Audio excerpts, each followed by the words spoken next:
On est rendu au quatrième type de stratégie, gérer et encadrer les comportements inadéquats de l'enfant, qui sont toutes les stratégies en rouge. Donc la 11e stratégie est établissez des règles de base. On veut ici que vous fixiez à l'avance des règles de base qui sont claires. Donc, en choisir 3 qui sont très importantes où on met toute notre attention. Il faut aussi prévoir à l'avance l'intervention qui va être mise en place si la règle elle est enfreinte. Donc, les règles doivent être justes, donc qui prennent en compte le niveau de développement de votre enfant, spécifiques, donc précises, et applicables, donc sont réalistes. Il est aussi préférable de formuler des règles à la positive. Donc, par exemple, on attend le tour de parole plutôt qu'on ne coupe pas la parole dans la maison. Il est aussi important de prendre du temps pour les expliquer à votre enfant.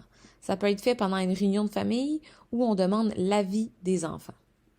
On peut aussi les illustrer dans la maison, donc à la hauteur des yeux des enfants, et les rappeler au besoin ou les rappeler quotidiennement. Par exemple, au niveau de la politesse, une règle peut être lorsque je parle calmement. Au niveau du respect, ça peut être j'utilise un langage adéquat. Au niveau de l'honnêteté, ça peut être je dis la vérité. Il faut aussi faire preuve de constance et de cohérence dans le respect des règles. Donc, ça, c'est 2 concepts qu'on va pouvoir voir dans une vidéo suivante sur la constance et la cohérence.